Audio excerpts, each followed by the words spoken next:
Welcome to the Emotional Eating Unwrapped podcast. I'm your host, Alana Kessler, an emotional eating and weight loss coach for women looking to fall in love with eating, create healthy attachments with food, and lose weight sustainably. Hello, and welcome to another new episode of Emotional Eating Unwrapped. I'm your host, Alana Kessler, and you know those times when the world feels like it's collectively holding its breath, maybe for the last 5 years or so, or when every time you check the news or you scroll your phone and you feel your shoulders like creeping up towards your ears, and small talk even feels like it's not small, it's big talk, it's like heavy conversations, and underneath there's this subtle undertone that everyone is thinking about like big unsettled things. And somewhere in all of this, somewhere in kind of all of this swampy, heavier energy, you notice something about yourself. And what you might be noticing is that maybe you are eating differently, right? Maybe you are eating more often. Maybe there's more late night snacking. Maybe there's foods that you don't even think about or you haven't thought about are suddenly on your mind all the time, right? Like there's this urgent energy that's starting to become more prevalent in just in your inner world. And the truth is, you know that it's not just hunger. You can tell that it's not just hunger. You could tell that it's something deeper. And so if you've been there, and even if you're there right now, right, there's so much going on in the world right now. There's so much input that we're taking in every day. It's so unpredictable, yeah, that I just want you to listen to this episode and feel seen. I want you to listen and realize that you're not alone in this feeling of just instability. And more importantly, I want you to know that there's nothing wrong with you, right? There's nothing wrong with you, because in times of collective stress, whether it's political upheaval or economic instability, a health crisis, or even just the weight of the world's uncertainty, emotional eating, right? Emotional eating, or going through phases and seasons where food feels like it's being used as a coping mechanism, it's not a sign of weakness. But what it is it's a sign that your body is doing what it's unconsciously wired to do, which is survive and look for safety, stability, and relief. So today I want to walk you through exactly why this happens and how to work with your body instead of against it. So food doesn't have to be or feel like your only way to feel okay, right? So we're talking about why emotional overeating thrives in times of global stress and how we can manage it better, right? Or how we can manage it differently. So let's start with something some people never think about, right? Your nervous system. And I know that so many people have been talking about nervous system these days, which is actually a really good thing because it really is the control board for so much of your lived experience that it's really important to understand that your nervous system doesn't just react to your individual life. It reacts to the emotional tone of the world around you. So even if your personal day-to-day life feels fine, you're still absorbing the collective tension and the collective energetic frequency through news, through conversation, through, of course, social media scrolling, these constant B-roll, the constant background signals. And when those signals are telling you either overtly or subtly that it's not safe, things are unstable, stay alert, your body shifts into a low grade fight or flight mode. And this is what's called hypervigilance. And here's the thing: hypervigilance, while you're in it, might feel like you're on top of everything. But really, what it's doing is it's slowly exhausting your your humanity. It's slowly exhausting your cells. It's slowly um, almost like hyper circuiting your nervous system. And your brain ends up searching for quick, reliable ways to feel grounded again. And food checks all of those boxes, right? Food is predictable, it's sensory, it's under your control. And it ends up leading us to something else that happens in times of global stress, which is think about what happens when your normal routines get disrupted. Okay? Because in calmer seasons, you might have these really regular, predictable routines, right? Predictable anchors, like your morning coffee before work, your commute, you have happy hour, dinner with friends, specific days of the week, workouts, meetup groups, whatever it is. But during global stress, for whatever reason, whether it's, you have to, right? Like in COVID, we had to lock down and stuff, but it's not always that aggressive. But oftentimes, just because of the nature of just the instability, those anchors often disappear because work schedules can shift, social plans get canceled. There's a lot of things changing, whether it's scheduling, right, or whether it's even just because people don't feel like they have as much energy as they had before, so they're staying more introverted. And what happens is the days start to blur together. And when the usual time markers that we're familiar with, that we used as almost like flag markers of our lives and of our days and of our feelings of connection to life and predictability, your brain also looks to kind of replicate that again. And food and eating often step into that role. Like meals can become the events of the day, right? Snacks become little breaks or transitions. And it's not just about eating for nourishment and eating for, the sake of being able to power us through our day as humans, or even just for enjoyment, because that's fine also. It actually is starting to serve a different purpose, which is creating pockets of predictability when everything else feels uncertain.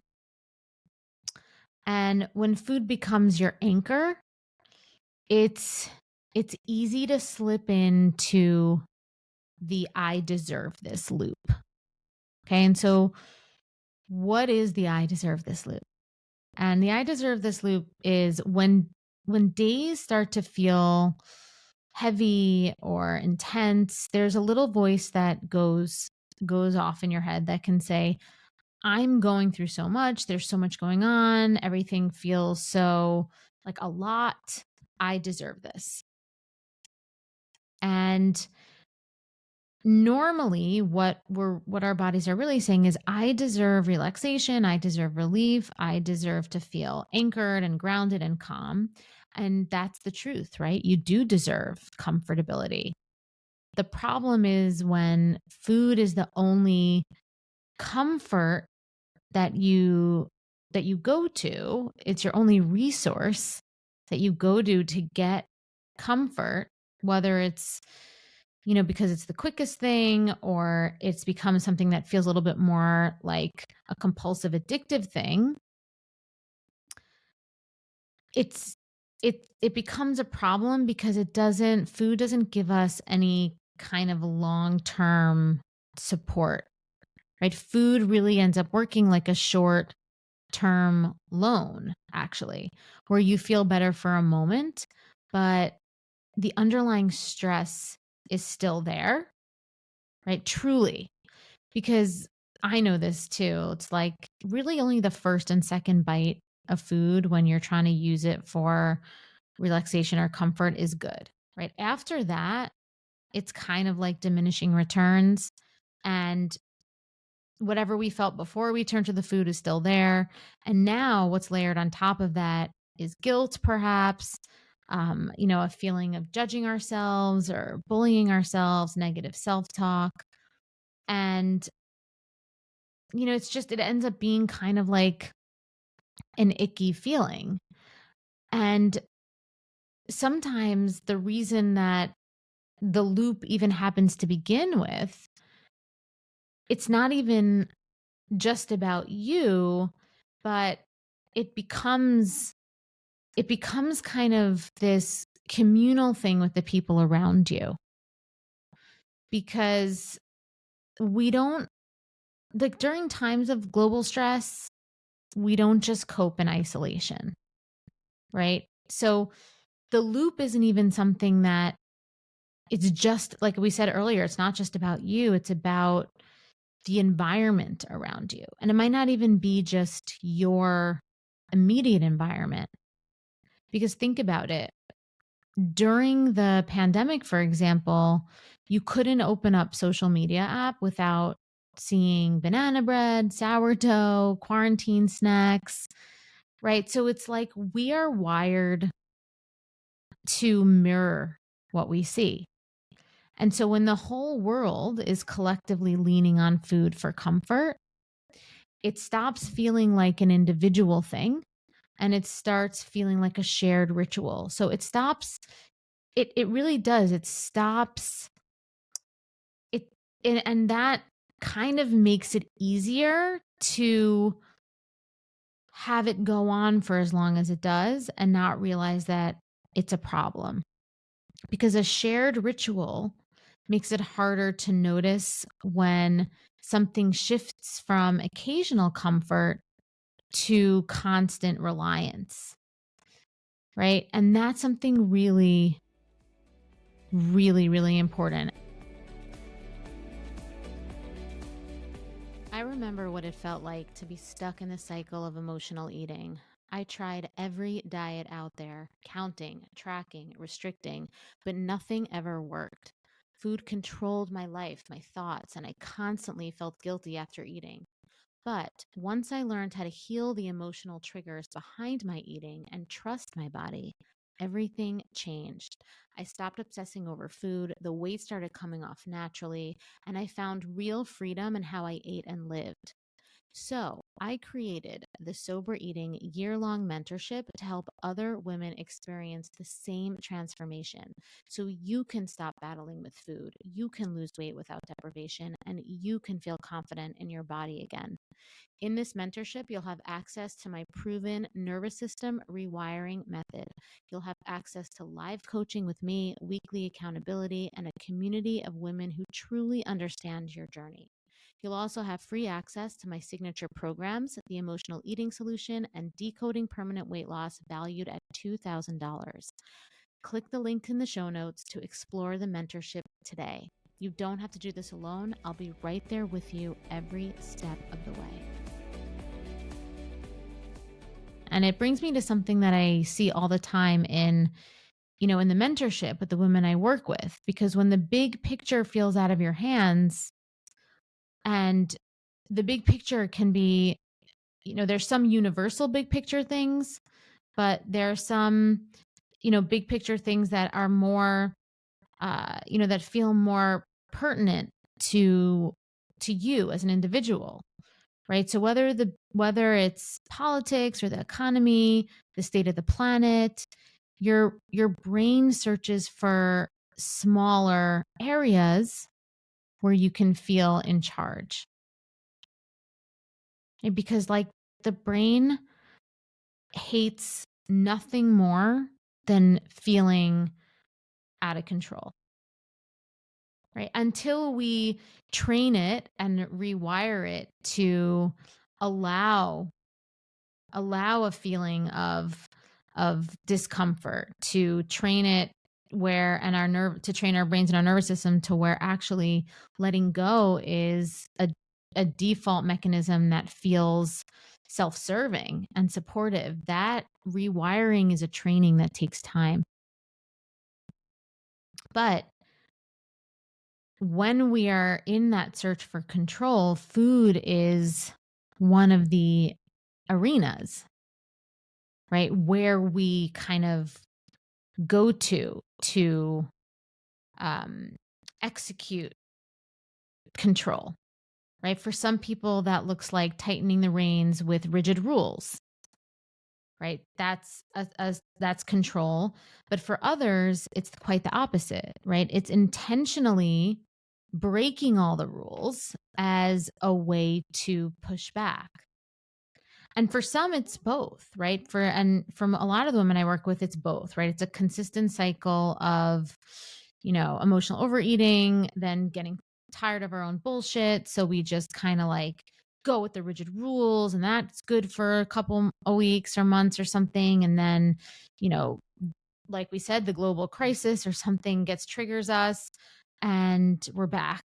We can't deal with the rigidity. So we kind of break our rigidity and then feel like a failure and hit the rock bottom and the rock bottom launch pad that I've spoken about in some of my other episodes. But at the end of the day, both of these sides of the coin, both responses are actually doing the same thing. They're trying to reclaim agency in a world that feels unpredictable and unsafe, right? And unreliable. And the unpredictability has another effect that actually goes even deeper. Because global stress doesn't just create new anxiety, it can reopen old and generationally inherited anxiety. Okay, so we know from research that our cells can carry the generational trauma of generations before us, right? This is what we're learning now in epigenetics, and we're seeing it in diseases, and we're seeing it with mental health and addiction and all these different things. So when we are living in this kind of global stress zeitgeist times, or when there is global stress, it's not just the stress of now, it's the stress of old, right? Because a recession or an unstable financial time in the world, or an unstable economy might remind you of the financial instability that you maybe grew up with, right? Or you might even be feeling anxiety. You're not even sure where it's coming from, but it was your ancestors' anxiety that's now being awakened in your cells because of the connectivity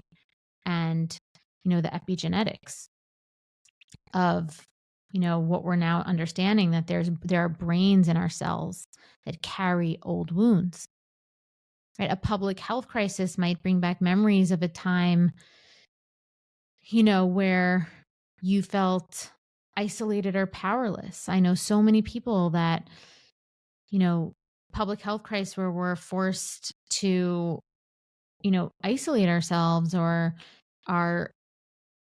have really just, have very different reactions from different people. And people had a lot of reactions to that surprised them, because they didn't know that they'd feel that way until it happened. They didn't know they'd react a certain way to isolation or powerlessness, because it just was so not a way that their personality had ever reacted before. But, the public health crisis kind of triggered something within them that maybe they were just discovering about themselves, right? So when old experiences get stirred up, the urge to self-soothe can feel massive. And not, like I said, not just because of today's uncertainty, but because it's echoing everything your body remembers from before. And the generations before you too. And so what happens when this kind of behavior becomes part of your daily life for months, for years, for decades? The part that I think is one of the hardest things to communicate and talk about is if emotional overeating and using food as your pacifier for uncertainty and using eating and food as your ritual for predictability, right? If it becomes the only way that gets you through every hard season, it can start to feel like just who you are, right? You can start to meld this behavior with your identity. And that makes changing or healing or, believing that you can rewire some of these patterns, it makes that feel like it's even harder because it's no longer just about changing a habit or a behavior. It's about changing a piece of you. It's changing a piece of the identity you've built around survival. But here's the truth. Survival patterns, they can be honored for the role they played, right? So it's not about, you're never going to be, you're never going to be not you, right? But you can let go of the survival patterns and you can honor these behaviors for what they served you when they served you and the awareness wasn't awakened within you yet. But they can be gently replaced with new patterns that serve you better, that are more aligned with your self-value, with your self-worth, with your goals. And so let's talk about what that looks like in practice. Okay, so what does it look like in practice? So I always say when I work with women in the mentorship or, in any of my programs, you need to first have a self-awareness. So you need to name what's happening, right? And you need to notice and you need to be willing to be a witness to your behaviors. And ask yourself, as you're doing a behavior, am I actually hungry or am I searching for something else? Right? Am I trying to meet a need?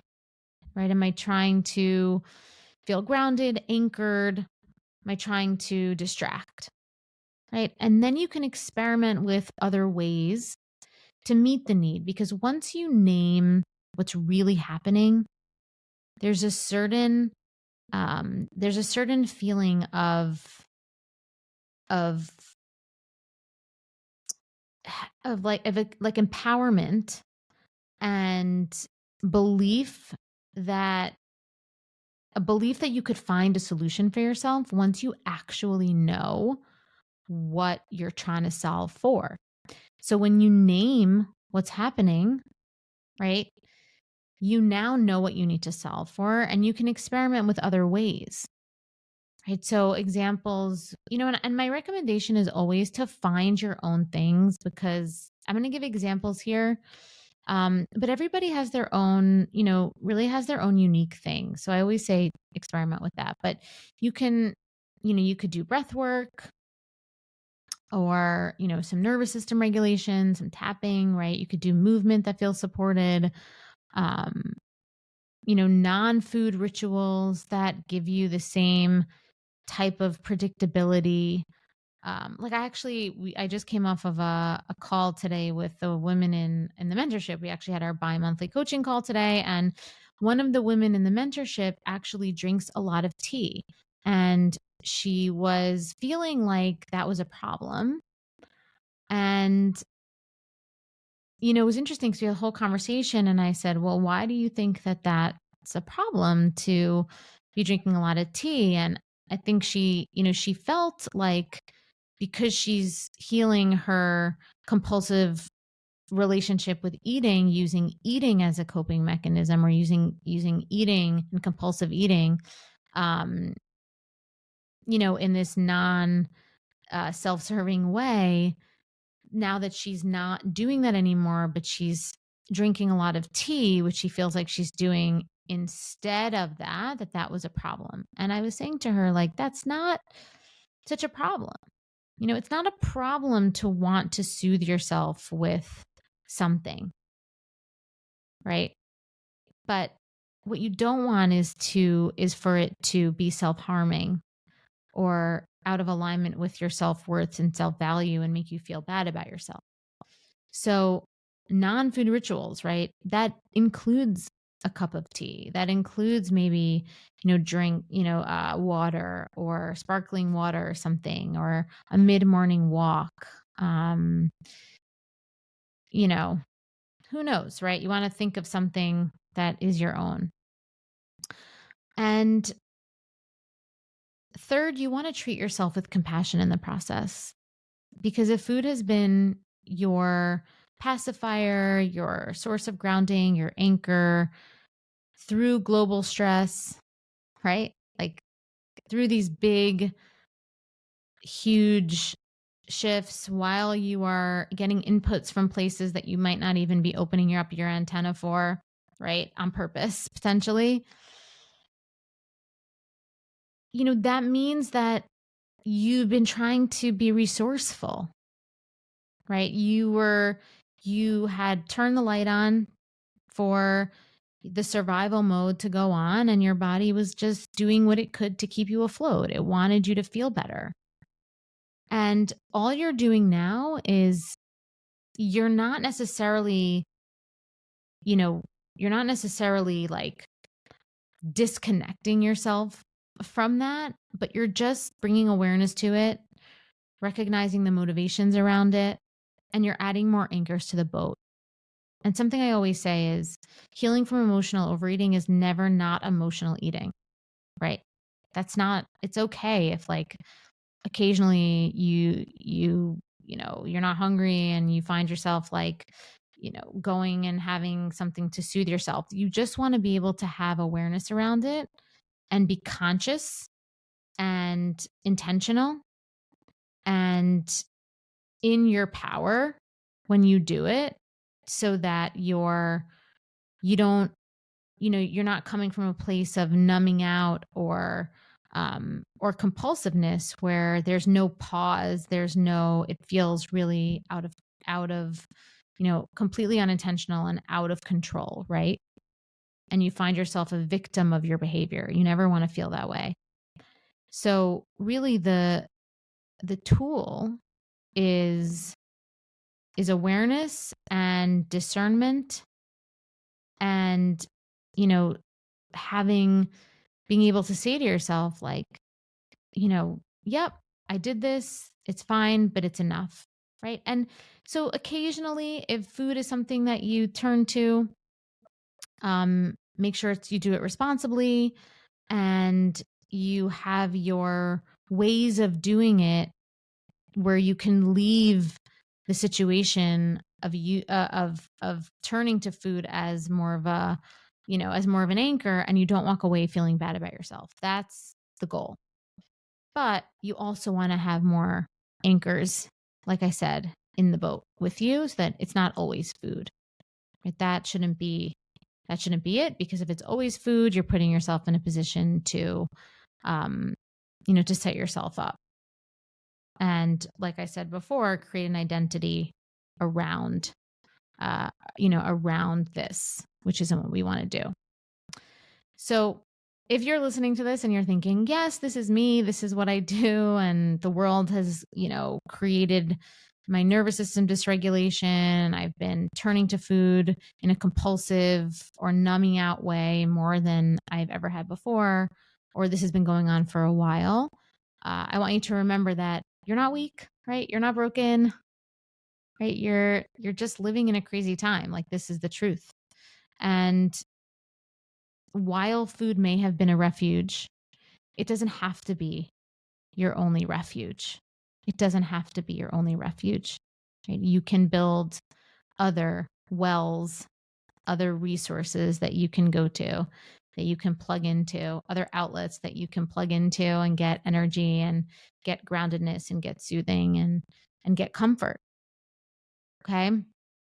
So that is all I have for you today. Thank you so much for listening. Just a reminder, we are doing our giveaway. So the giveaway is a one-on-one call with me. If you leave us a nice review and you rate us nicely on our podcast platforms like Apple, Spotify, and you take a screenshot of that and you send it over to at Be Well by AK on Instagram, or you send it to podcast at Be Well by AK. You can be entered into our giveaway and win a free one-on-one session with me, which would be lovely. I would love to meet you. So please do that if you feel so inclined. And if you are watching us on YouTube, please like and subscribe. And I will see you next time. I'm Alana. Thank you so much for listening to Emotional Eating Unwrapped.